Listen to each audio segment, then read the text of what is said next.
возникла в плане того, что вот кто-то догадался ответить, да, 5 ответов, а кто-то не догадался, да, ответить 5 ответов. То есть все-таки среднему звену количество правильных ответов надо немного уменьшить.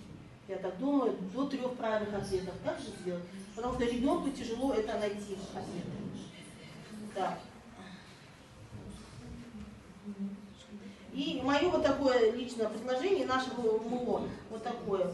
Использовать более сложные типы заданий в тестовой форме, использовать их в ходе проверки знаний, в ходе всего процесса обучения, да, и у детей сформировать именно алгоритм решения, более упрощенный, дать им такие, как бы, чтобы они в дальнейшем могли бы как бы использовать, потому что эти алгоритмы им немного помогают. Вот дать какой-то, вот, например, на соответствие, вот дать какой-то алгоритм разработать, шаблон как решать.